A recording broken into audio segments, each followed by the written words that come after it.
देश विदेश की सच्ची खबर सच के साथ।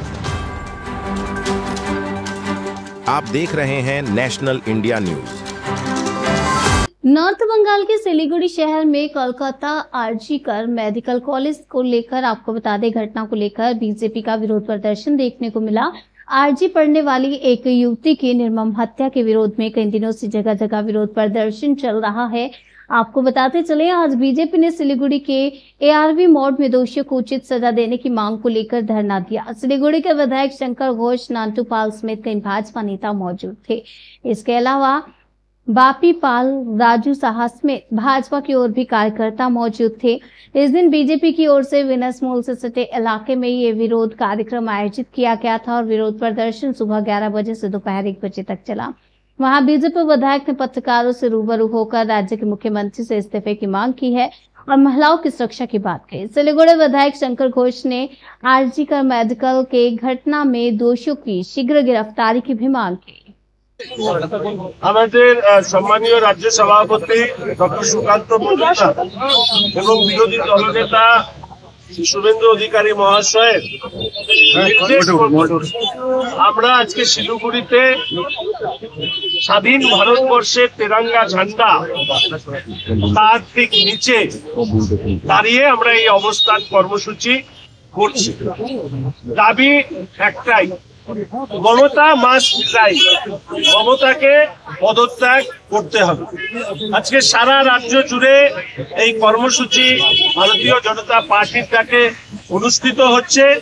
আমরাও শিলিগুড়িতে সেই কর্মসূচি ভারতীয় জনতা পার্টি শিলিগুড়ি সাংগঠনিক জেলার ডাকে আমরা এখানে উপস্থিত হয়েছি। আপনারা অনেকে ভাবছেন যে শুধু আরজি কর, তার নৃশংসতা। আপনারা দেখবেন যে আরজি করে নৃশংসভাবে কর্তব্যরত মহিলা ডাক্তারের উপরে শারীরিক অত্যাচার এবং হত্যার পর সংগঠিত বাহিনীকে লেলিয়ে দিয়ে এই মুখ্যমন্ত্রী আরজি করের হসপিটালে ভাঙচুর করিয়েছেন যাতে প্রমাণ লোপাট করা যায়। আপনাদের মনে আছে, আমাদের ঠিক শহরের কাছেই মাটিগাড়ায় একজন ছাত্রীকে, স্কুল পোশাক পরিহিত ছাত্রীকে একইভাবে হত্যা করা হয়েছে। আপনাদের মনে আছে কালিয়াগঞ্জে একই ধরনের ঘটনা ঘটেছে। সেই ঘটনার সময়ও আমরা দেখেছি রাজ্যের মুখ্যমন্ত্রী তথা পুলিশ মন্ত্রী পুলিশ তখন ওই বাচ্চা মেয়েটির মৃতদেহকে হাইজ্যাক করে নিয়ে গেছে। আপনারা আরিয়াদহ, কুচবিহার থেকে শুরু করে ধূপগুড়ি, ময়নাগুড়ি, কালিয়াগঞ্জ, কালিয়াচক, আমি কত ঘটনার উদাহরণ দেব। আমাদের মনে পড়ে পার্ক স্ট্রিটের ঘটনা, কামদুনির ঘটনা, হাঁসখালির ঘটনা, একের পর এক ঘটনা ঘটেছে। এখানে আপনারা যারা উপস্থিত আছেন তারা প্রত্যেকে জানেন যে এক জায়গায় অভিযুক্ত বিচার পায়নি, অভিযুক্ত শাস্তি পায়নি, অপরাধীরা শাস্তি পায়নি। যারা এই নারীদের উপরে অত্যাচার করেছে তারা বহাল তবিয়তে ঘুরে বেড়াচ্ছে। তাই আমরা স্লোগান রেখেছি, মমতা মাস্ট রিজাইন, মমতাকে পদত্যাগ করতে হবে।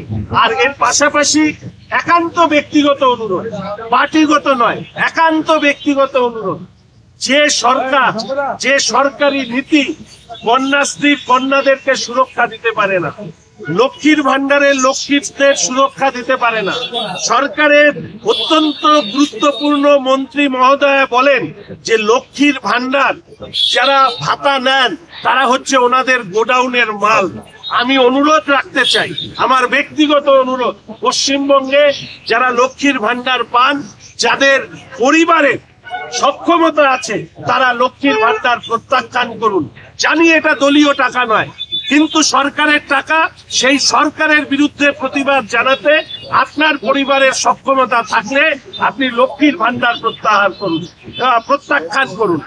কন্যাশ্রী, আমাদের এখানে আমি প্রচুর বাচ্চা মেয়েদেরকে চিনি যাদের পরিবার যদি মনে করে আমরা কন্যাশ্রীর টাকা দেব না, তারা এই কাজ করতেই পারে। আমি ছাত্রীদের কাছে অনুরোধ করব যে আপনারা এই সরকারের বিরোধিতা করবার জন্য কন্যাশ্রীকে প্রত্যাখ্যান করুন। যে সরকার কন্যার নৃশংস হত্যা হয়, যে সরকার বারবার করে স্কুল ছাত্রী থেকে ডাক্তারি ছাত্রী তাদের উপরে পাশবিক অত্যাচার চালানো। কামদুনির মেয়েটি কলেজের ছাত্রী ছিল, আমার মাটিগাড়ার মেয়েটি কলেজের ছাত্রী ছিল, আমার স্কুলের ছাত্রী ছিল, আমার কালিয়াগঞ্জের মেয়েটি স্কুলের ছাত্রী ছিল।